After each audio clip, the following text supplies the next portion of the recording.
ընկերությունը ասում ես դե հայտարարություն տեղադրելու համար պետքա վճարես։ Կասի վայ, այդ ինչ հաստիկ է, որ ես մի հատ էլ իր համար վճարեմ։ Շատ հաճախ գործարարը ինքը չի տեսնում HR-ի այդ զարգացնող հատվածը, հա, թե ինքը ինչ process-ներ ու համակարգեր կարա ներդնի ընկերությունում, որտեղ պարզապես տեղյակ չեն։ Որովհետև ընկերության հաշվապահը ինքը օրինակ զբաղված է իր հաշվապահական գործերով, ինքը չի նայելու օրինակ վաճառքի թիմում խնդիր կա, գնա ղեկավարին ասի, արի այս խնդիրը մի հատ հասկանանք, ինչը ոնց կազմակերպենք։ HR-ի դերը ներկայությունը ֆիզիկապես դա անփոխարինելի է, մասնագետ, որը պետք է ապրումակցի, որը պետք է հասկանա աշխատակցին, իրենց խնդիրները, հույզեր, իրենց մոտիվացիան, իրենց զարգացման պլանը, հեռանկարը, ընկերության բրենդինգը, մշակույթը։ Շատ հաճախ գործատուն ոնց է նայում, մտածում է, հա, դա էս մի գործը, որ անում է, կարա էս մյուսն էլ անի, այսինքն ոչինչ կգա, ընթացքում կասեմ ադմինիստրատիվից բացի դու նաև կարող ես օրինակ զբաղվել մի քանի այլ գործերով ընթացիկ։ Այսօր մի պարզ բան պետք է ֆիքսել ու հասկանալ, վերջացել այն ժամանակը, որ մենք աշխատողի վրա կամ այդ հավաքագրման ու մնացած process-ների վրա առանց ինչ-որ ներդրում անելու պետք է կարողանանք, այո, կարող ենք ինչ-որ լավ արդյունքներ ունենալ։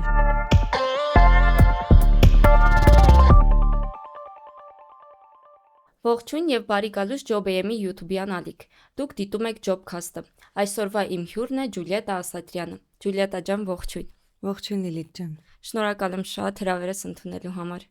Ես եմ շնորհակալ հրավիրելու, շատ մեծ սիրով եւ ուրախությամբ եմ եկել իմ սիրելի գործընկերոջ մոտ 2018 թվականից շատ սիրուն համագործակցություն ունենք JobAM-ի հետ ու վստահ եմ դեռ երկար գեղեցիկ ճանապարհ ունենք միասին անցնելու։ Այո, եւ հենց այսօր այդ ճանապարհի ու համագործակցության մասին էլ հենց խոսելու ենք, ավելի շատ հենց HR ոլորտի ու քո ուղղվածությամբ outsource հավաքագրման հետ կապված ու որպիսի ընդհանուր թեման բացենք ու մեր լսողներին էլ հասկանալի լինի թե ինչ է իրենից ենթադրում outsource հավաքագրումը, կխնդրեմ մի երկու բառով դու ներկայացնես թե ինչ եք այս պահին իրականացնում ձեր ընկերությամբ։ Մեր ընկերությունը նախ նշեմ անունը, շատ եմ սիրում, ամենտեղ տենց բարձրաձայն հնչեցնում եմ Talentus HR-ը, մենք HR եւ հավաքագրման, հա full HR եւ հավաքագրման ծառայություններ իրականացնող կազմակերպություն ենք ու համագործակցության շատ տարբեր ֆորմատներ ունենք, այսինքն կազմակերպությունները մեզ հետ կարող են ունենալ համագործակցություններ տարբեր ֆորմատներով, ինչպիսիք են օրինակ միայն հավաքագրման կտորի փակում եւ HR-ական մնացած ադմինիստրատիվ, օպերացիոն, ռազմավարական process-ներով ու նաեւ ունենք տրեյնինգներ շատ տարբեր, ինչպես փափուկ հմտությունների զարգացման, HR դասընթացներ, վաճառքի սպասարկման, բարելավման եւ այլն։ Շատ ընդլայնվել եք ու այդ մասով հետաքրքիր է process-ը, բայց գիտես, ինչն է ամենահետաքրքիրը, ես որ շատ եմ շփվում գործատուների հետ, մշակույթը նոր է գալիս, ենթադրում եմ, հա, Հայաստանում այդ մշակույթը առհասարակ HR-ի դերը կարևորելու ու մեկ այլ հանգամանք, երբ որ ընկերությունը դիմում է outsource HR-ի, որ գա իր ընկերություն, այսինքն դրսից մի մարդ գալիս է քո ընկերություն եւ վերցնում է իր վրա որոշակի պատասխանատվություն ընկերությունում ինչ որ process-ներ փոփոխելու, այդտեղ ինձ թվում է որոշակի կարծրատիպային մոտեցումներ էլ կան, որոնց դուք բախվում եք, այսինքն հա, ոնց անել, ինչ անել, ինչպես ընկերությանը ոչ թե համոզել, այլ բացատրել, որ դու դրա կարիքը ունես, օրինակ եթե դու ամսական 10 տեխնացու քեզնից գնում է, այսինքն 10 աշխատակից դու կորցնում ես եւ իրեն բացատրել, որ դու քո ռազմավարական որոշակի process-ում ունես խնդիրներ։ Այդ մասով ոնց է ստացվում ընկերությունների հետ աշխատելը։ Չեմ ասի հեշտ, որ ասեմ հեշտ կխաբեմ այս պահին, բայց նախ ասեմ, որ այո, ճիշտ նշեցիր, որ outsource-ի մշակույթը դեռ այդքան էլ լիարժեքորեն ընդունված չի մեր աշխատաշուկայում։ Սկսենք նրանից, որ HR ինստիտուտը դեռ այն կետի վրա չի, որ մենք կուզեինք տեսնել, հա, այսինքն ներքին HR մշակույթներ կազմակերպությունները չունեն ու դեռ այդ վստահությունը կազմակերպությունում ունենալու HR ինստիտուտ դա չհամարել հավելյալ ծախս բիզնեսի համար եւ այլն, մենք հենց այդտեղ այդ դաշտում լիքը աշխատելու տեղ ունենք, ուր մնաց outsource-ը, որ այդպես հեշտ, արագ ստացվի համագործակցությունները բիզնեսների հետ։ Կուզեմ մի հատ կետի անդրադառնալ, որ մոռանանք մի պահ այսօր այն բոլոր պուպուշ լավ կազմակերպությունները, որ ունեն շատ հզոր HR բաժին, HR ստրուկտուրա, մշակույթ, քաղաքականություն, այո, եւ բրենդինգի վրա աշխատում են, այդ կազմակերպություններին բոլորը գիտեն, բոլորը ճանաչում են, բոլորը սիրում են, բայց մեր աշխատաշուկան ցավոք սրտի միայն իրենցով չի սահմանափակվում ու outsource գործունեությունը սկսելու ընթացքում բախվեցինք, մի շարք շատ տարբեր ոլորտների կազմակերպություններ, որոնք ընդհանուր միլիոնների, բավական մի քանի զրոյով միլիոնների շրջանառություններ ունեն, մեծ թիմեր ունեն, բայց HR ինստիտուտը չկա ընկերությունում։ Եվ խնայում են։ Այո, եւ դա համարվում է հավելյալ ծախս բիզնեսի տեսանկյունից, որովհետեւ HR-ի մասին պատկերացումներն են սխալ, որովհետեւ HR-ը շատ դեռ մի շարք ընկերություններում ու մեր շուկայում ընկալվում է որպես կամ ադմինիստրատիվ կտորը փակող անձ կամ աշխատող ընդունող ազատող, որովհետեւ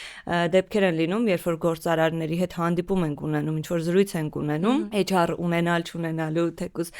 հետ կապված, առաջի մեկնաբանությունը, որ լսվում է, շատ հաճախ լինում է հետեւյալը, որ դե մենք ենք ընտրում մեր աշխատողներին, շատ էլ լավ ստացվում է, բայց ախր մենակ աշխատող ընտրելը չի, էլի, հա, հեսա այդ թեմային կարծում եմ քիչ անց ավելի խորությամբ կարծում եմ կանադառնանք ու կխոսենք հավաքագրման մասին, որը ամենակարևոր ռազմավարական ուղղությունն է որպես այդպեսին։ Իսկ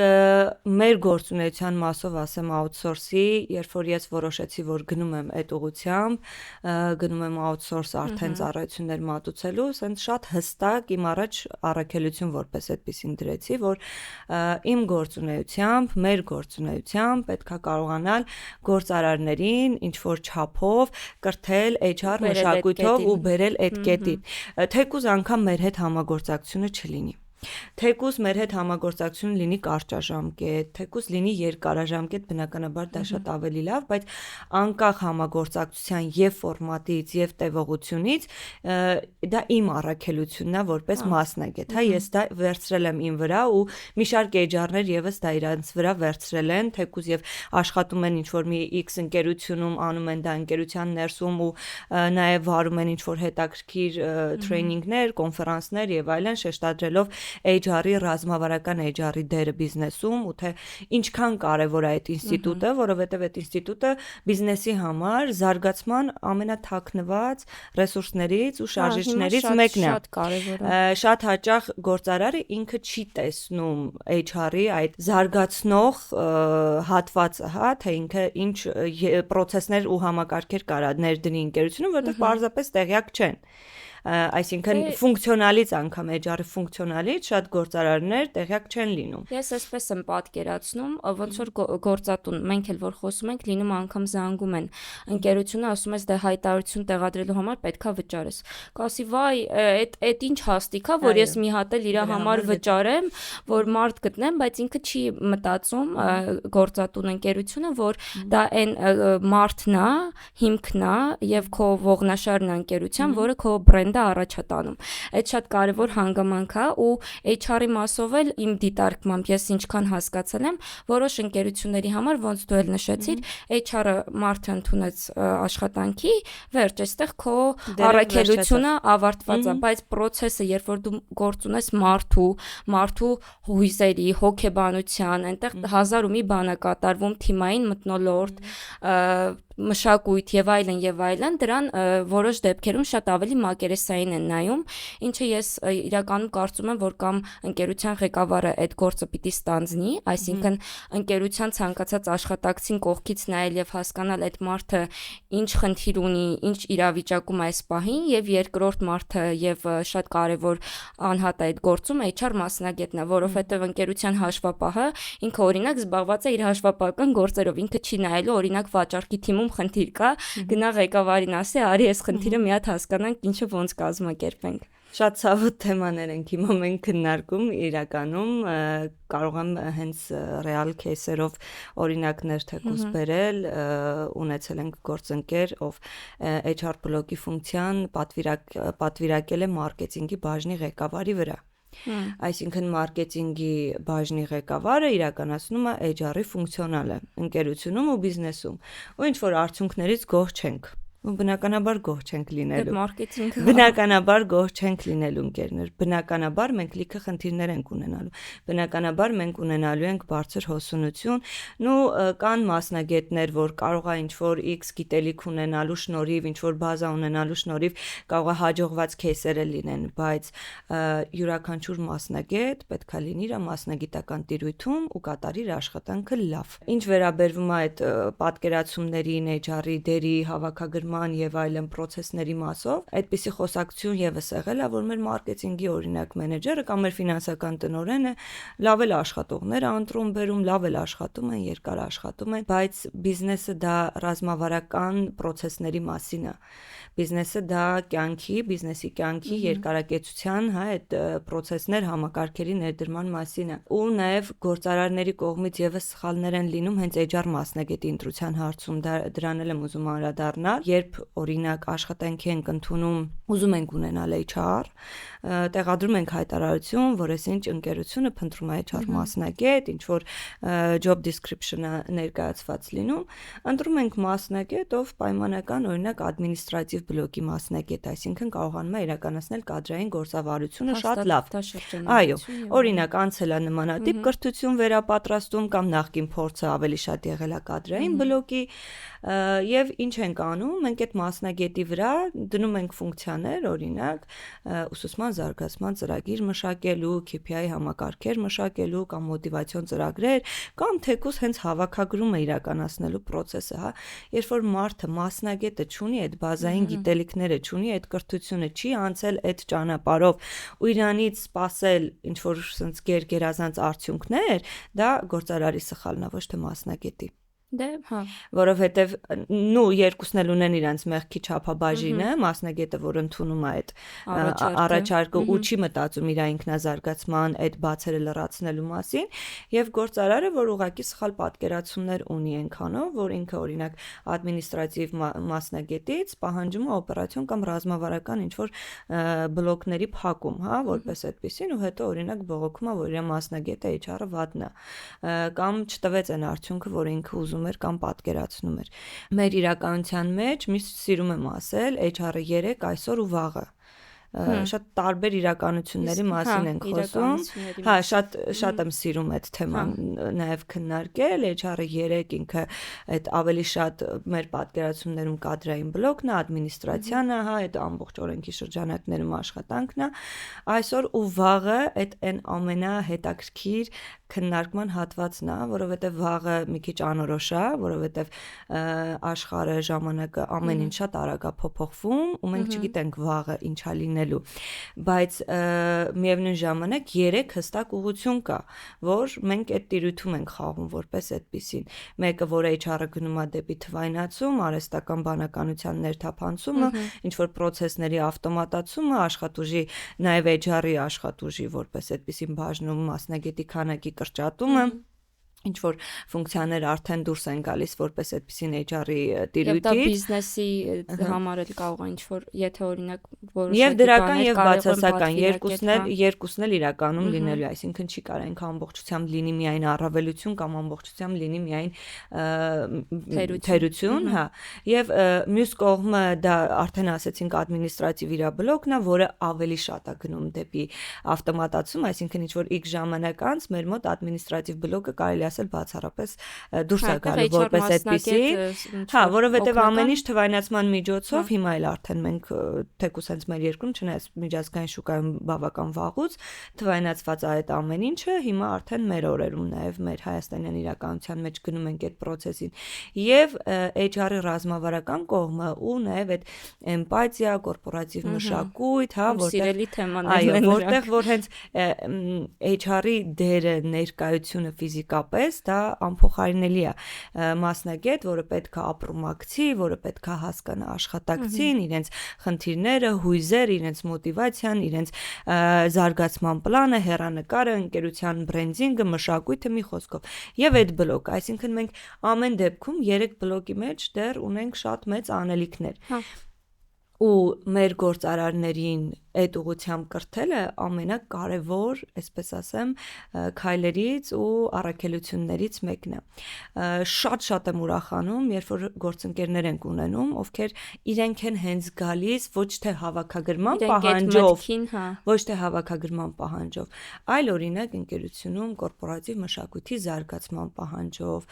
օրինակ ինչ-որ KPI օգյար համակարգերի ներդրման հարցով, կամ ինչ-որ մոտիվացիոն փաթեթների ստեղծման հարցով, այսինքն մարդը բաց է, ճկուն է, հասկանում է, որ բիզնեսի երկարակեցության համար միայն բերել աշխատող ու փակել այդ հաստիքը, դա ամենակիչն է։ Ու կարող է մարդը 10 տարի էլ աշխատի, բայց բիզնեսի համար ոչ մի բայց արդյունավետությունը մենք չտեսնենք այդ աշխատողի, ու այդտեղ մենակ աշխատողը չի մեղավոր, որ իր արդյունավետությունը մենք չենք տեսնում, որովհետև այս կողմից մենք չունենք իր արդյունավետությունը չափող ու գնահատող օրինակ համակարգեր։ Մենթորություն էլ չենք անում այդ աշխատողի։ Այո։ Դե եթե sense խորանանք այն ամենասկզբից, հավաքագրման process-ից սխալ հայտարարություն ենք տեղադրում, դնում ենք օրինակ հաստիքի անունը մեկ այլ բան, նկարագիրը մեկ այլ բան է լինում։ Բայց հարցազրույցն էլ լրիվ այլ բան է։ Հա, հարցազրույցին լրիվ այլ բան է։ Այդտեղ մի հատ լավ թեմա բարձրացրեցիք, բանի մասով, outsource-ի խնդրի մասով։ Ինչ խնդրի առաջ ենք մենք շատ հաճախ կանգնում մեր գործընկերների կամ ինչ որ հա այդ կարճաժամկետ համագործակցությունների շրջանակներում լինում է հաճախ որ ստանում ենք օրինակ ինչ որ X հաստիկ իր նկարագրության պահանջներով, պարտականություններով բնականաբար բրիֆինգներ, քննարկումներ, ես միշտ ասում եմ ընկերներ, այս ձեր գրած փաստաթուղթը job description-ի եկեք մի պահ մոռանանք, ինձ ասեք փաստացի Ինչ է անելու։ Փաստացի, ինչ է անելու այդ աշխատողը ձեր ընկերությունում, դուք իրանից ինչ եք ակնկալում ու որն է լինելու իր առաքելությունը ձեր ընկերությունում։ Որովհետև եթե դուք ինձ հստակ չներկայացնեք, թե այդ մարդը ինչ առաքելությամբ է գալիս ձեր ընկերություն, հավանականությունը, որ մենք կարող է սխալ ընտրություն անենք, այդտեղ մեծանում է։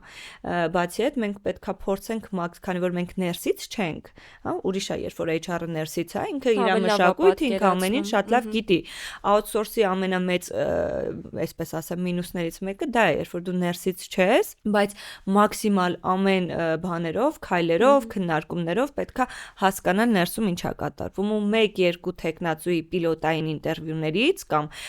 երբ որ տեխնացուն հասավ ընկերություն, այդ ժամանակ մենք արդեն հասկանում ենք, մենք ճիշտ ուղղության վրա ենք, թե ինչ որ մի բան սխալ գնաց։ Այդ սխալ գնալու հետ կապված կետերից մեկը լինում է, երբ որ պայմանականորեն կան ինչ որ XY կետեր, որոնք գործատուն մեզ նշած չի լինում։ Եվ տեխնացուն գնում հասնում է ընկերություն, մենք խոսել ենք առաջի ֆիլտրացիա, առաջի ինտերվյու, անցել է մեր ընկերությունում, հետո տեխնացուն օքեյ ամեն ինչին հասնում է գործատուի ընկերություն, այնտեղ պարզվում է, որ օրինակ ինչ որ XY պայմաններ այդպես չի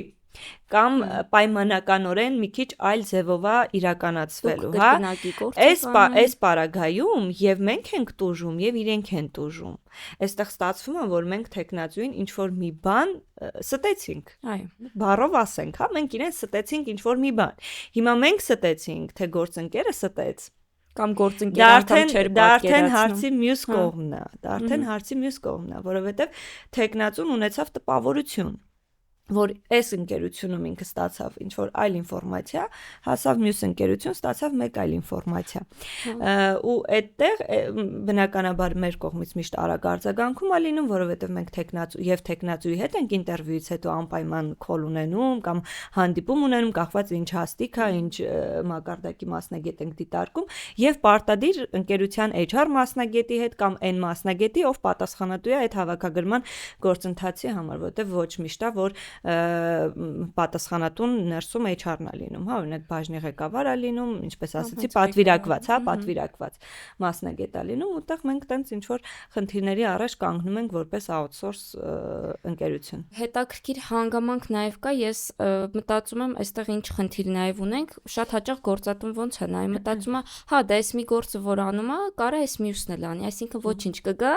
ընթացքում կասեմ ադմինիստրատիվից բացի դու նաև կարող ես օրինակ զբաղվել մի քանի այլ գործերով ընթացիկ,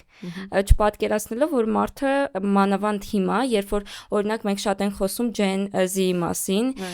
ես մի քիչ այդ թեմայի հետ կապված ունեմ հակասություններ, որովհետև դեռևս ես ինչ չեմ տեղավորում այդ բոլոր սահմանումների մեջ, որ ներկայացնում են հաճախ գործատուները, բայց ամեն դեպքում հիմա մարդը ուզում է հստակություն, Gen Z-ին, եթե անկեղծ է, որովհետև իրենց այդ աշխատանքը բավական հետաքրքիր է լինում, եթե կարողանում ես ճիշտ հասկանալ ու քո process-ները տանել համապատասխան ժամանակին, համապատասխան սերնդին, որտեղ մենք ուզենք թե չուզենք, մեր բիզնեսներում 3 սերնդների ներկայացուցիչներն էլ պարտադիր լինում են, կան։ Ու ինչքան էլ որ ասում ենք բիզնեսը պետքա ունենա համակարգեր, այդ համակարգերը պետքա տարածվեն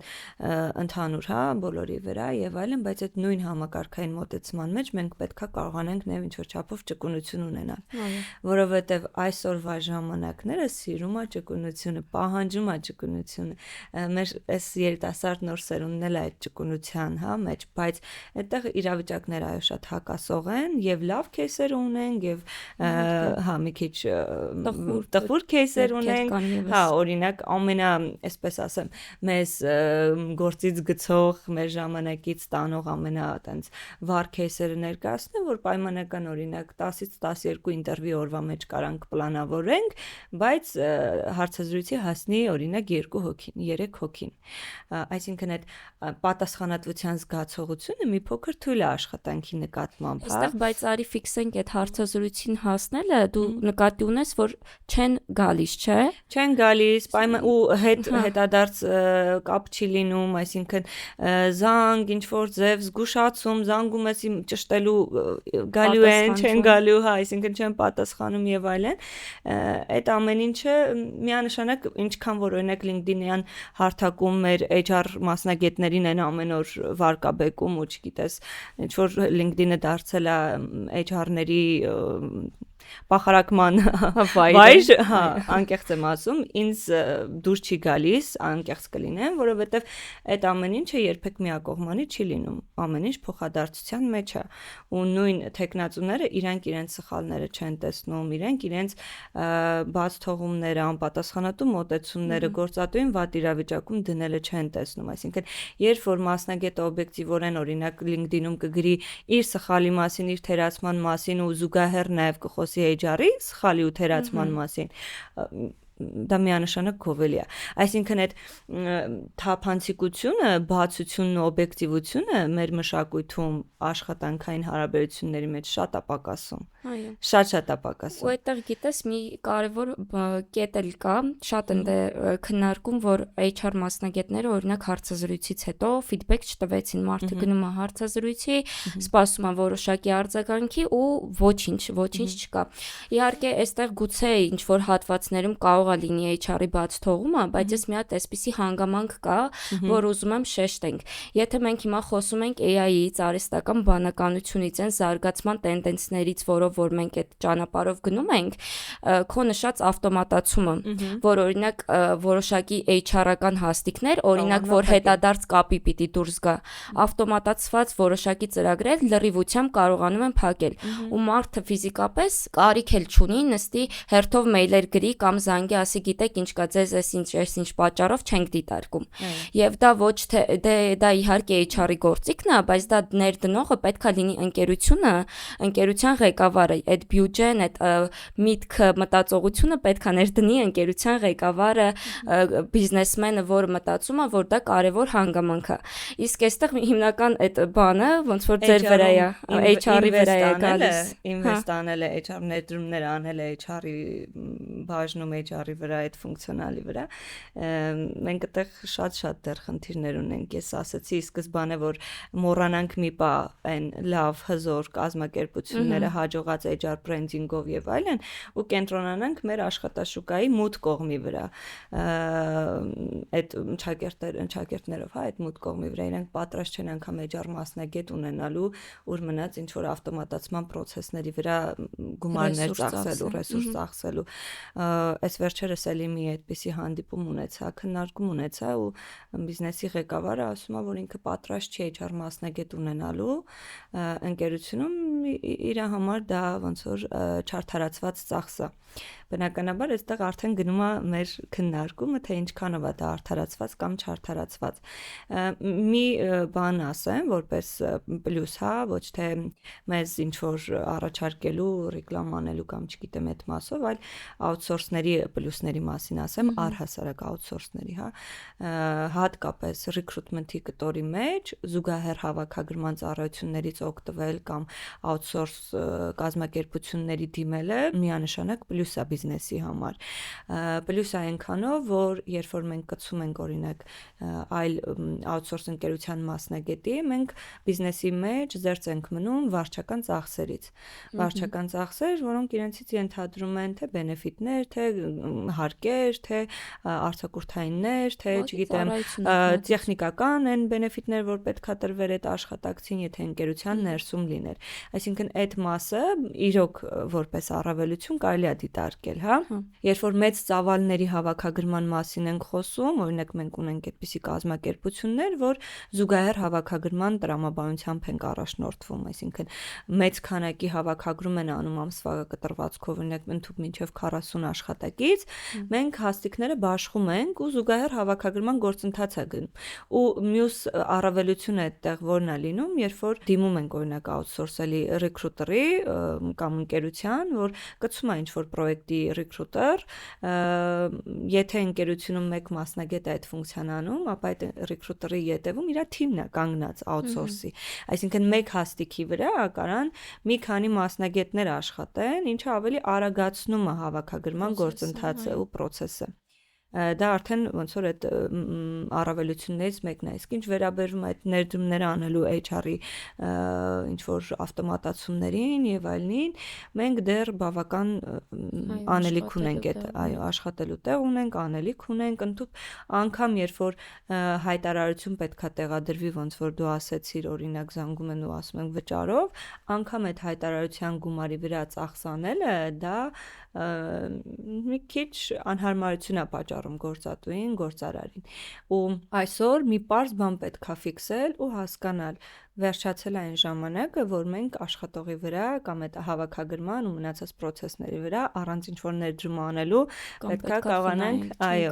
կարող ենք ինչ-որ լավ արդյունքներ ունենալ հավաքագրման վրա, մենք այսօր պետքա ծախս անենք, որովհետև մեր այն ստանդարտ հավաքագրման գործընթացը փոխվել է կրեատիվ հավաքագրման գործընթացի, ինչ իրանից ենթադրում է, որ այն հին ձևերը էլ չեն աշխատում, եթե պայմանական 2018-19 թվականին մենք կարող էինք դնել ինչ-որ X հաստիկի հայտարարություն ու տենց մեծ քանակի դիմորդներ ունենալ, պայմանական ես իմ օրինակով կարող եմ բերել մինչև 2020 թվական օրինակ հոռեկա ոլորտում աշխատելու ժամանակ,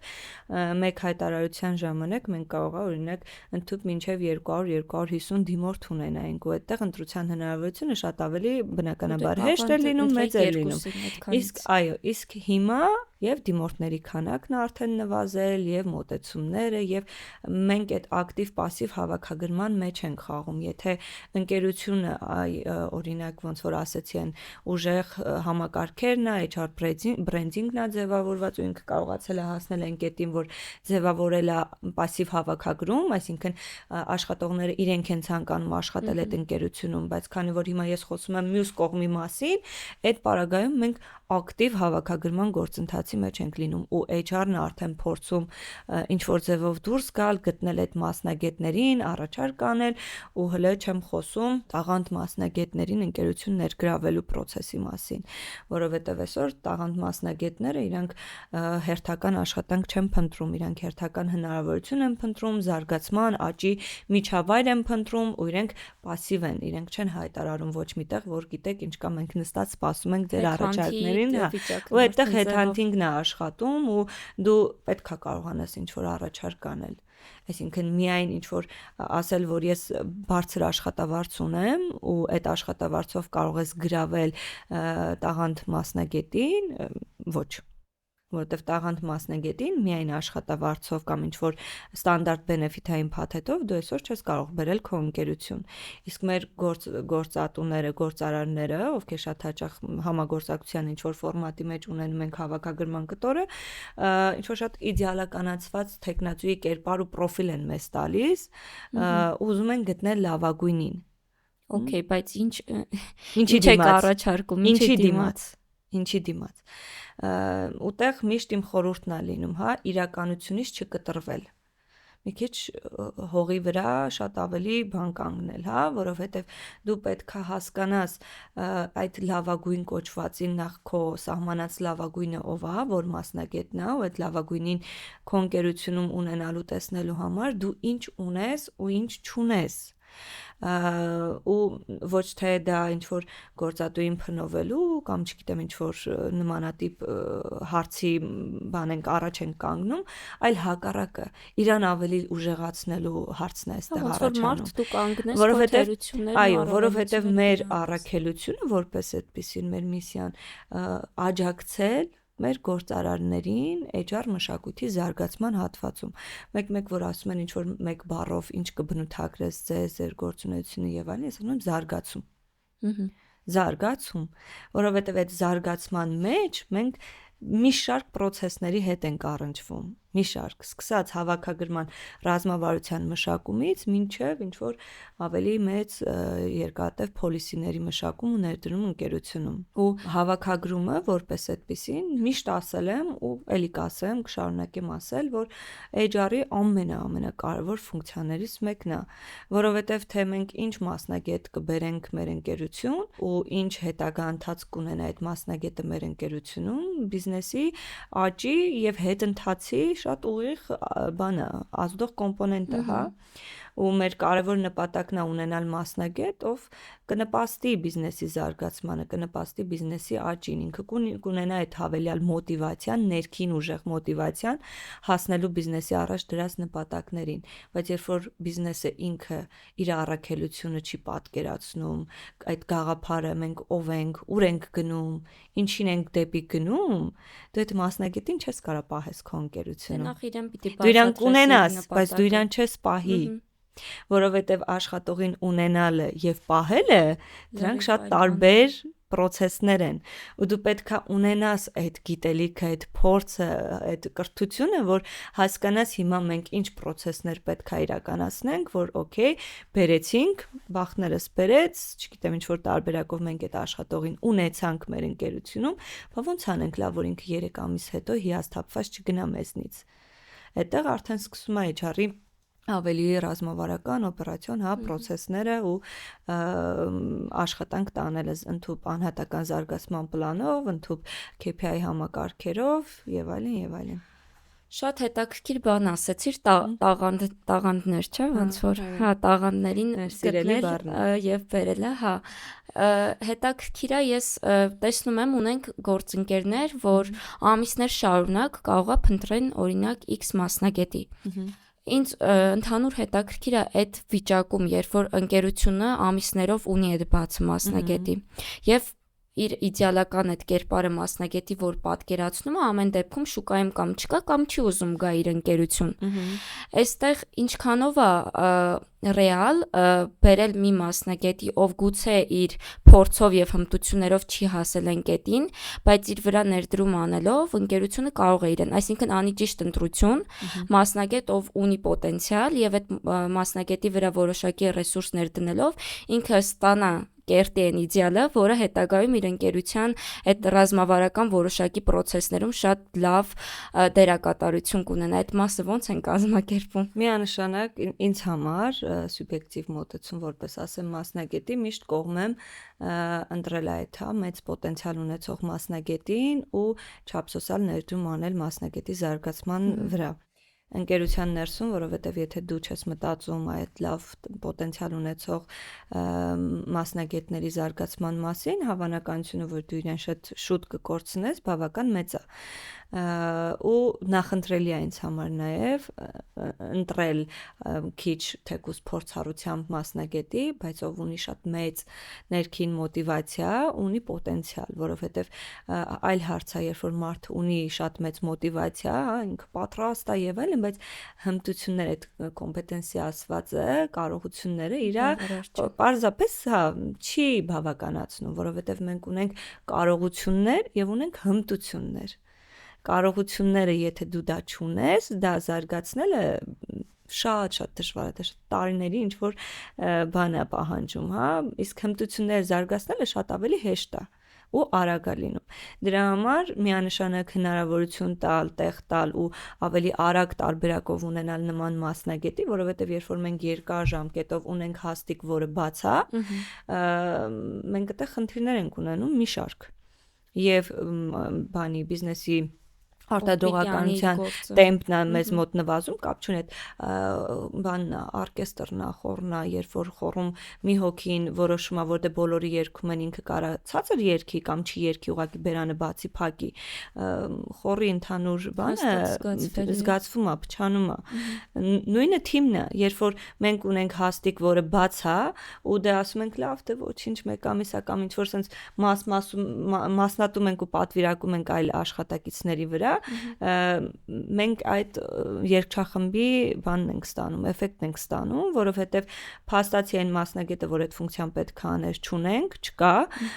պատվիրակված է XY աշխատողների վրա, այսինքն այդ մարդիկ ունեն հավելյալ ծանրաբեռնվածություն, որը ինչ որ մի օր արթնանալու է, ինչ որ մի ձև արտահայտվելու է,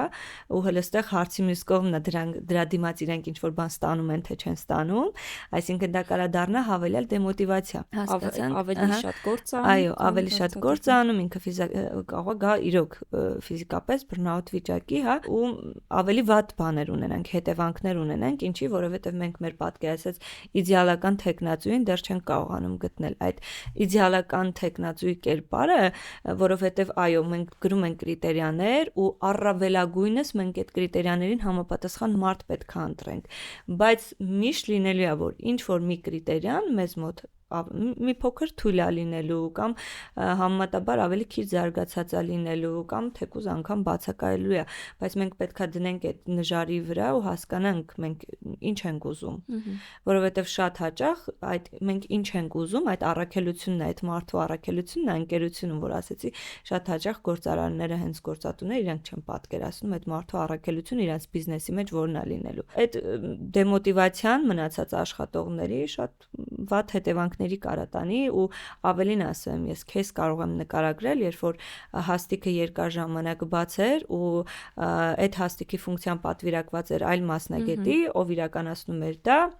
ու իր աշխատավարձը բնականաբար դրա հաշվին բարձրացել էր ու իրան կոմֆորտ էր, այսինքն բայց միևնույն ժամանակ մենք գործ ունեինք մասնագետի հետ, ով մանիպուլացնում էր գործատուին, հետևյալ, այո, մենք դե բիզնեսի մեջ շատ տարբեր, այո, աշխատողների տեսակներ ունենք, դրա մասին որ խոսենք, այսօր շատ երկար կմնանք այստեղ, բայց աշխատակից, ով շարունակաբար բողոքում ու դժգոհում է, որ իր ֆունկցիոնալը իր գործը շատ է, չի հասցնում եւ այլն, բայց ինքը դրա դիմաց ստանում է բավական լավ բան, աշխատավարձ, իրան կոմֆորտ է այդ թիվը, բայց միևնույն ժամանակ ինքը այդ էֆեկտն է ստեղծում, որ ինքը շատ է աշխատում, տանջվում է եւ այլն ու իրան անփոխարինելի մասնագետի կերպարի մեջ է մտցրել ու գալիս են նոր մասնագետներ ինքը պետքա կցվի որպես մենթոր պայմանական, եթե մենք ներսում չենք, այսինքն երբ որ HR-ը ներսում չի ու ինքը ներսից այդ process-ները չի կառավարում, իրան կցվում է որպես ինքը մենթոր նոր մասնագետին եւ դեմոտիվացնում պայմանական եւ այնպես անում, որ այդ նոր եկած մասնագետը չի մնում, չի հարմարվում եւ այլն, չեմ ուզում շատ խորանալ այդ թեմայի մեջ, շատ հետաքրքիր Այդ ժամանակ HR-ը շատ մեծ անելիք ունի, շատ մեծ, որովհետև դա տեսնելը, եթե թողես տնօրենի կամ անմիջական ղեկավարի օրինակ հույսին ասված տենց վատ իմաստով չհասկանանք, որովհետև այդ մարդիկ ուրիշ դերում են, այդպես էլ պիտի լինի, իրենք պետք է մտածեն բիզնեսի ռազմավարական զարգացման մասին, օպերացիոն ինչ-որ հարցերի կարգավորման մասին, երբ որ ղեկավարությունը վերևից իջնում մտնում արդեն ներքևի պրոցեսների մեջ, միկրոմենեջմենտ ասվածի մեջ ենք գալիս ընկնում, որը բնականաբար ռազմավարական զարգացման այդ տեմպը հետ է գցելու։ Մեր ամբողջ պրոցեսներում եւ այլն ինչ խոսում են կամ թեկուզ կոնֆերանսների ժամանակ միշտ ասում եմ ընկերներ HR-ը ձեր ամենակարևոր գործընկերն է, ինքը անելու է այն, փակելու այն հարցերը, խնդիրները, որի վրա դուք ժամանակ եք կորցնում։ բայց ախր ձեր դերը այդ չի, ձեր տեղը դա չի։ Եվ դուք ճիշտ չեք էլ կարող գուցե Այո, որովհետև դա որակավորումներ պահանջում է գնահատական տալ։ HR-ը դա միայն ինքը չի կարող միայն ինչ որ HR մասնագիտություն ունենա ու համարվի լավ HR մասնագետ։ Ինքը պետք է հասկանա եւ հոգեբանությունից, եւ ֆինանսներից, եւ մարքեթինգից, եւ project management-ից, ամեն ինչից ինքը պետք է հասկանա։ Ինչի, որովհետեւ դու գործ ունես մի շարք իրավիճակների, process-ների, մարդու հույզերի, էմոցիաների ու եթե դու հոգեբանություն չես հասկանում պայմանականորեն, դու կարաս վնասես այդ աշխատողին քո one-to-one հանդիպման ժամանակ։ Դու մտածում ես, որ լավ բան ես իրականացնում, բայց արդյունքում վատ բան ես ստանում։ Նույնը exit interview-ներին է վերաբերվում։ Ես երբեմն ասում եմ, որ ավելի լավ է չանենք exit interview ընկերությունում, եթե մենք դրա փորձը չունենք, եթե մենք դրա գիտելիքը չունենք, եթե մենք այդ կրթությունը չունենք, այո, ավելի լավ է մենք չանենք exit interview, չասենք, որ այդ գալեճկան դրված է վերջ արել ենք, քան անենք, ավելի վատ իրավիճակի մեջ դնենք թե աշխատողին, թե գործատուին, որովհետև exit interview-ն իրականացնում է HR-ը, բայց իր ամբողջ ազդեցությունը տարածվում է բիզնեսի բրենդինգի ու հեղինակության վրա։ Շատ հետաքրքիր հատված Ու նույնը վերաբերվում է մեր outsource համագործակցությունների մեջ, շատ հաճախ էլի գործընկերներ կան, որ օրինակ որոնց հետ շփվում եմ ու հասկանում եմ, որ պայմանական մեր թիմից ինչ որ մեկի ներկայությունը պարտադիր պետք է այդ ընկերությունում։ Երկրորդ փուլի, երրորդ փուլի ընկերություններ ունենք, որ բաց են, բավական օքեյ են, ճկուն են այդ մասով, մի բան էլ հակառակ ու ավելի ուրախանում են, երբ որ մենք առաջարկում ենք նաև onboarding-ի process-ում իրանց հետ լինել, իրենց աջակցել, անկախ նրանից իրենք այդ ծառայությունը մեզնից օգտվում են, թե չէ, շատ հաճախ մենք դա ուղղակի անում ենք, որովհետև տեխնացուին, լավ մասնագետին պետքա ճիշտ ձևով ինտեգրել ընկերությունում ու անընդհատ ունենալ տեխնացուներ ու չմնալ կամ չգիտեմ չհարմարվեն եւ այլն, դա եւ մեր աշխատանքն է բարդացնում եւ գործատուի կյանքն է բարդացնում, իսկ մեր նպատակը համագործակցությունների արդյունքին է միտված։ Եթե մենք երկկողմանի արդյունք չունենք, մենք ուղղակի դադարեցնենք այդ համագործակցությունը, որովհետեւ եւ գործատուն պետք է այդ արդյունքը տեսնի ու զգա եւ մենք պետք է այդ արդյունքը տեսնենք ու զգանք։ Իսկ եթե պայմանական մեր կողմից անընդհատ արվում է ինչ որ process-ներ, անընդհատ մասնագետներ, տեխնացուներ, բայց ինչ-ինչ պատճառներով այդ մասնագետները չեն մնում, չեն հարմարվում, չեն ադապտանում եւ այլն, ինչ որ process-ներ բաց է, դու տեսնում ես այդ բացը, առաջարկում ես այդ բացը լուծվել կամ լուծման տարբերակներ, բայց օրինակ գործատուն դա համարում է ինչ որ ժամանակի կորուստ կամ ինչպես ասացի արդեն հավելյալ ծախս եւ այլն, այդ պարագայում ավելի խելամիտ կլինի օրինակ հրաժարվել այդ process-ից, որովհետեւ մենք ստացվում է անընդհատ ինչ որ նույն ցիկլի մեջ մնում ենք։ Միգուցե ինքը այլ տարբերակով այն որ ասում է դե մենք անում ենք մարդիկ են գտնում բերում լավ էլ մնում են, միգուցե այդ մեխանիզմով ինքը շարունակի աշխատել, որտեվ դեռ գիտակցական մակարդակով ինքը պատրաստ չի HR մշակույթին, որովհետև մենք պետքա գանք մի կետի, որ պատրաստ լինենք, հասկանանք այդ մշակույթի դերն ու ազդեցությունը մեր իսկ գործունեության, մեր իսկ բիզնեսի վրա ու բավական արդեն վաղուց HR-ը administrative support-ից դարձել է ռազմավարական գործընկեր ու այդ դերը պետք է հասկանալ, այդ դերի կոչված է, այդ ռազմավարական գործընկերի բացվածքը պետք է հասկանալ, որ ցանկացած process, ցանկացած համակարգ կարա ազդի մեր կյանքի ցիկլի, աշխատողի կյանքի ցիկլի ու բիզնեսի արդյունավետության զարգացմանն ու բարձրացմանը։ Այո, գործ ունենք մարդկանց հետ ու մարդկանց ուշադիր լինելը ու իրենց չգիտեմ, էմոցիաները եւ այլնը տեսնելը, ֆիքսելը գործում շատ կարեւոր է, շատ ենք խոսում աշխատանք եւ կյանք բալանսի մասին։ Ստացվում է, որ մենք մեր կյանքի զգալի մասը անցկացնում ենք աշխատավայրում եւ ուզենք թե չուզենք, այդ աշխատավայրը ավտոմատ մտնում է մեր կյանք։ Կարող է լինի դեպքեր, որ դու աշխատանքից հետո, օրինակ, եթե ինչ-որ խնդիր ունես, քո ամբողջ օրը, քո կյանքի մնացած հատվածը անցկացնես այդ աշխատավայրում տեղի ունեցած անախորժության մտքերով։ Դրա համար այդ հատվածը իսկապես շատ կարևոր է։ Իհարկե մի հատ թեմա եմ ուզում բացեմ, որը գիտեմ, որ շատ ավելի երկար խոսելու բան է, բայց մի փոքր անդրադարձով ես HR-ը եւ առհասարակ բիզնեսը մեր բիզնեսմենները, այսպես ասած, իրենք առաջնորդում են։ Ես HR-ին էլ դիտարկում եմ որպես առաջնորդ, որովհետև եթե HR-ը գնա ընկերություն եւ առաջնորդելու փոխարեն ասի, այ դու պետք է այսպես անես, որտեվ ես իմացել եմ, որ այսպես ճիշտ է, բարձր որ մարդը մոտեցումը միանգամից իր գալու է, բայց ինչի ես միջև ես այդպես չեմ արել։ Եվ եթե մենք գնում ենք ընկերություն ռազմավարություն ներդնելու համար, այստեղ հոգեբանական ֆակտոր կա։ Այդ մարդկանց որոշ դեպքեր մենք կոմֆորտ զոնայից պետք է հանենք։ Եվ իրեն կարող է ընդվզեն, ասեն, բայց ինչի, նենց էր, որ այսպես էլ էր օքեյ, ինչի է պետք է փոփոխությունը բերել։ Այդ դեպքում իհարկե առաջինը պետք է ղեկավարը պատրաստվի եւ պատրաստի թիմին, բայց այդ հոգեբանական մոտեցումը ընդհանուր թիմին վերցրած ոնց պետք է տալ, որ process-ը ներդրվի եւ ոչ մի ընդհանուր աշխատանքային իրավիճակ չխաթարվի։ Չի կարա չխաթարվի, ասենք տեղից, չի կարա լինի ինչ-որ ընդվզումներ, չեն կարա լինեն բոյկոտներ, նորմալ process է, պետք է ուղղակի պատրաստ լինել դրան։ Ցանկացած փոփոխություն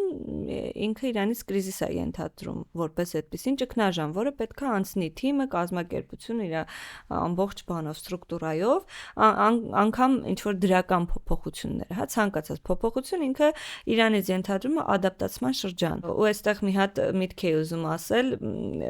ընթացքում խոսում էի, պահիտակ տենց արագ արթնացավ, հետո հետ գնաց, բայց հեսա կհիշեմ ինչ էի օրինակ էի ուզում բերել այդ փոփոխությունների մասով, բայց ասեմ, որ հենց այդ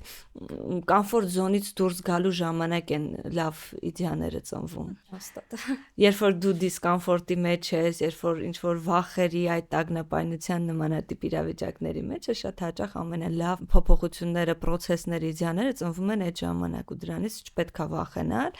ու հակառակը դա որպես հնարավորություն պետք է դիտարկել։ Ու ցանկացած էլի կրիզիսը ընկերությունում դա հնարավորություն է զարգացման։ Ես էլի այդ բառը կասեմ, որովհետև փոփոխությունները բերում են զարգացում։ Անկախ նրանից մենք ինչ փոփոխություն էինք այդ պահին իրականացնում, հա։ Ես ասեմ, որ իմ լեքսիկոնի մեջ խնդիր բառը բացառապես դուրս է եկած։ Այնքը բացասական մի քիչ։ Ոչ թե բացասական իմաստով, այլ իմ համար խնդիր հասկացողություն գոյություն չունի։ Ու իմ գործընկերներ, ուսանողներ բոլորը կարող փաստեն դրա մասին։ Իրավիճակ, որի մեջ հայտնվում ենք ու եւ ընկերությունը կարա հայտնվի, խնդիր կոչվածը չկա այնպիսի խնդիր, որ լուծում չունի։ Այսինքն մենք գործ ունենք իրավիճակի հետ, որը ունի լուծման տարբեր եզրեր, տարբեր ուղղություններ։ Այդ թե մենք այդ լուծման որ ուղղությունը կընտրենք, ինչ ճանապարհով կգնանք, դա արդեն կառավարման ոճից է կախված, դա արդեն գաղափարախոսությունից է կախված ընկերության, դա HR մասնագետի հմտություններից ու գիտելիքից է կախված։ Մի բան էլ ասեմ, մեր գործատուներին, գործարաններին մի քիչ շատ բան արեցի, ինչ որ չեն ընդունում HR մշակույթի եւ այլն, բայց ինչ որ կետում իրենց մեղադրելու էլ չի այնքանով, որ փաստացիրականության մեջ այնպիսի մասնագետների հետ են առնչություն ունեցել, հա, ովքեր շատ պատահականորեն են ստանձնել HR մասնագետի հաստիքը։ Եվ չեն վստահում, այսինքն այո, վստահության պակաս կա HR ինստիտուտի մասնագետի նկատմամբ, ու դա էլ ունի իր արդարացումները ու հիմնավորումները։ Ես ինչի եմ ասում, որ ամեն ինչ փոխադարձության մեջ է, որտեղ միակողմանի, իբրև չեն կարող ասենք, որ HR-ները բոլորս լավ մասնագետներ են, նենց բոմբ արդյունքներ են գրանցում ընկերություններում ու բիզնեսներում, գործատուներն էլ տենց ուղղակի իրենց չեն վստահում։ Ինչպես բոլոր հաստիկի միանշանակ ամեն ինչ փոխադարձության մեջ է, երկու կողմն էլ ունենում է իր բացեր, իր սխալներ, իր խնդիրները, ու այսօր մեր իրականության մեջ ահա որ շատացել են HR մասնագետները, որոնք ունեն կրթություն, որոնք չունեն կրթություն, որոնք ունեն ինչ-որ կուրսերի կրթություն, բայց այդ թե ինչ են անցնում այդ կուրսերի ընթացքում, այդ դասընթացների ընթացքում, հա, ինչ գիտելիք են ձեռք բերում, ինչ հմտություններ են ձեռք բերում, դա հարցի մյուս կողմն է։ Ճիշտ է։ Ու նույն HR մասնագետները այսօր փնտրում են HR մասնագետներ իրանց թիմի համալրման համար ու ամիսներով են փնտրում։ Այսինքն դա ինչ է հուշում, դա հուշում է, որ մենք քանակային ունենք, որակային ունենք խնդիրներ։ Հանուն կրիտերիաներ կա, Այո, որոնց պետք է մենք ունենք որակային խնդիրներ համապատասխան։ մասնագետների շատ հաճախ ու նաև նշեմ, որ HR մասնագետներն էլ, հա, իրանք ունիվերսալությունը միանշանակ դա շատ լավ բան է, հնարավորություն է, թե հենց մասնագետի զարգացման համար, թե բիզնեսի զարգացման, բայց միշտ չի, որ այդ ունիվերսալությունը կարա արդյունավետ լինի ու արդարացված լինի։ Ու ինչ որ background-ով HR մասնագետներ X ոլորտում կանան շատ լավ ցուցանիշներ ունենան, Y ոլորտում իրանք ձախող են, նորմալ է, որովհետև դու ունես ինչ որ փորձառություն, դու պատկերացնում ես, ճանաչում ես, հասկանում ես քո ոլորտը, քո տիրույթն ա եղել, դու այնտեղ հաջողել ես, դու այնտեղ ունես ինչ որ հետաքրքիր փորձառություն, քեյսեր, ձախողվել ես, ձախողմանդ վրա սովորել ես, աճել ես, ինքնակրթվել ես եւ այլն եւ այլն։ Այսինքն դու լիարժեք 100%-անոց արդյունավետություն ցուցաբերես բոլոր ոլորտներում, դա անհնար է։ Նույնը վերաբերվում է outsource ընկերություններին, որովհետև նույն այդ outsource-ում մարդիկ են մասնագետներ են, որոնք տարբեր ոլորտներից են հավաքված, տարբեր փորձառությամբ են հավաքված, հա։ Դու կարող ես պատվիրակել օրինակ այս Այո։ ոլորտին, հենց այդ ոլորտի Այո։ մասնագետ։ Ու թիմում ունենալ մասնագետներ տարբեր ոլորտներից, դա արդեն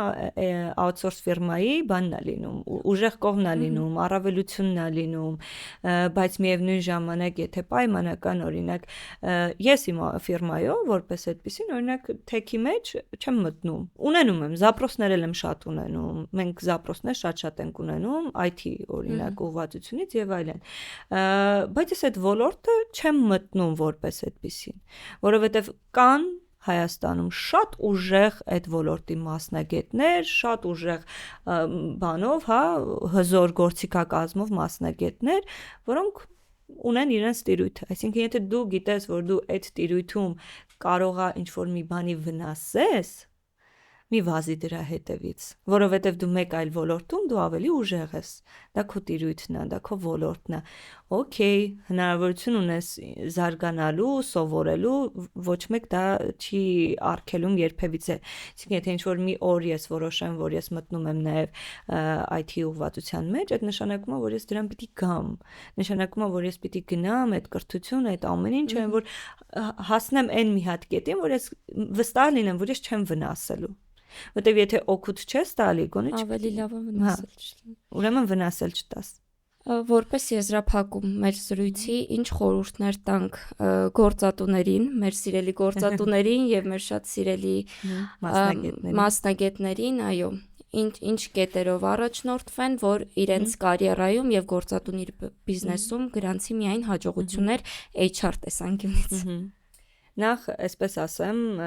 այդ արտահայտությունն էլ սիրում եմ ասել, ճիշտ մարդիկ, ճիշտ թիմում, հա, բիզնեսի զարգացման ու հաջողության կարևոր գրավականներից են, ու մեր գործատուներին խորհուրդ եմ տալիս հատկապես փոքր ու միջին, հա, բիզնեսներին, որոնք չունեն HR մասնագետներ, համագործակցեն իրականում թեկուզ ֆրիլանս HR-ների հետ, թեկուզ outsource ֆիրմաների, ընկերությունների հետ, բայց կապ չունի, ուսումնասիրեն, հետաքրքրվեն այդ մասնագետի background-ը, անցած ուղին, ճանապարհը, նոր վստահեն իրենց բիզնեսում HR-ի կտորը այդ մասնագետների հետ համագործակցությանը, որ HR-ը այո, բիզնեսի զարգացման թաքնված շարժիչ ուժն է ու ճիշտ համակարգերի ու պրոցեսների ներդրման արդյունքում մենք կունենանք եւ արդյունավետության բարձրացում, եւ վաճառքի խթանում, եւ ավելի գոհ երջանիկ հաճախորդների դեպ ուղիղ կապի մեջ են իրար հետ թիմ եւ հաճախորդ շատ ուղիղ համեմատականի մեջ են, մի հատ լավ թեմայից շեղվեմ արագ բան ասեմ ու նորից վերադառնամ, կարող եմ նաև հստակ ասել, թե ինչպես են օրինակ պրեմիում դասի, լյուքս դասի բրենդները ձախողում աշխատողների պատճառով, պայմանականորեն, հա։ Սպասարկման մեջ։ Ոչ միայն։ Երբ որ դու խոսում ես լյուքս բրենդից, դու խոսում ես պրեմիում ինչ-որ բրենդից ու չգիտես թիմիդ ներսում ինչ է կատարվում, իսկ հաճախորդը դա զգում է, դա տեսնում է, դա լսում է քննարկումների եւ այլնի միջոցով ու տարբերակով։ Դու շատ արագ քո լյուքս դասից կարաս իջնես ներքև։ Ու այդտեղ մեր էլի բացերից ու խնդիրներից մեկը այն է, որ շատ հաճախ մեր գործատուները ֆիքսվում են իրենց պրոդուկտի բրենդի, մարքեթինգի զարգացման վրա, մոռանալով իրենց գործատուի բրենդի մասին։ Ինչու այսօր շատ լյուքս դասի բրենդներ ունեն աշխատողների խնդիր։ ունեն խնդիր, որովհետև իրենք իրենց գործատուի բրենդի վրա ներդրում չեն արել, որովհետև իրենք իրենց գործատուի բրենդի ճանաչելիության ու process-ների HR ինստիտուտի զարգացման վրա ներդրում չեն արել։ Այդպես։ Իսկ ինչ վերաբերվում է աշխատողներին ու մասնագետներին, HR մասնագետներին, թեկուզ նախ կուզեմ այն մասնագետները HR-ում, ովքեր սկսնակ են, եթե վերցնում են իրենց վրա պարտականություններ ավելի բարձր մակարդակի ֆունկցիոնալից, օրինակ օպերացիոնից, ռազմավարականից, բայց իրենք դեռևս չունեն այդ համապատասխան փորձառությունը, ստանձնելուց հետո անպայման կրթվել, անպայման վերցնել կուրսեր, անցնել, սովորել, թեկուզ ինքնազարգացման միջոցով, թեկուզ on-line ինչ-որ դասընթացներ, բայց կրթվել, իմանալ այդ process-ները ոնց պետք է իրականացնել։ Ունեցել եմ ընկերություն փոխտնօրեն հաստիկ զբաղեցնող աշխատակից, ով եկել է HR-ի դասընթացի մասնակցել, որովհետև իր վրա պատվիրակված էր այդ ֆունկցիան, ու ինքը ուզում էր այդ ֆունկցիան կատարել լավ։ Ճիշտ, այսինքն ոչ թե լավ, այլ մասնագիտորեն հիմնավորված, հա։ Թեկնածուներին նշեմ, որ շատ տարբեր վարքային դրսևորումներ ենք տեսնում, թե LinkedIn-ում, թե առհասարակ աշխատանքի դիմելու ընթացակարգերում, մեկնաբանությունների հատվածում մի փոքր լինել օբյեկտիվ, լինել զուսպ նաև, որովհետև երբ որ LinkedIn-ում անընդհատ մենք օրինակ իմ LinkedIn-յան բանում, network-ում ունենք մի մասնագետ, ով ամեն ինտերվյուից հետո մտնում ու ինչ-որ բան է գրում, այսինքն ինքը շաբաթը մի 3-ից 4 անգամ ինտերվյու է մասնակցում, դա արդեն վատ է։ Դա արդեն վատ է։ Այսինքն ինքը ինչքան էլ այդտեղ վատ բաներ, քեսեր պատմի, կապ չունի, բայց այն որ ինքը շաբաթվա մեջ 3-ից 4 բան օր շարունակ բան է լինում ինտերվյուների մասնակցում, դա արդեն խնդիրների մասին է խոսում մյուս տեսանկյունից։ Լինել օբյեկտիվ, պատասխանատվությամբ վերաբերվել աշխատանքին, գործատուին, հարցազրույցներին անպայման մասնակցել։ Չմասնակցելու դեպքում գոնե տեղեկացնել, որովհետև մենք դա իրոք համատարած խնդիր է մեզ մոտ։ Ու ամենակարևորը սիրել են ինչով ուզում ենք զբաղվել, որովհետև հաջողության ամենակարևոր գրավականներից մեկը դա անսահման սերն է քո կատարածի, քո մասնագիտության նկատմամբ։ Չեմ ասում գնացեք սիրեք այդ կազմակերպությանը այնպես, որ ձեր անձը, ձեր մասնագետ կերպարին մոռանաք, սիրեք այն ինչով դուք զբաղվում եք, որովհետև դա զգում են նաև շրջապատում։ Մերսի շատ, Ջուլիետա ջան, այս լավ գեղեցիկ նոտայի վրա էլ ավարտենք այսօրվա մեր խոսակցությունը։ Ես եմ շնորհակալ, շատ հաճելի զրույց էր,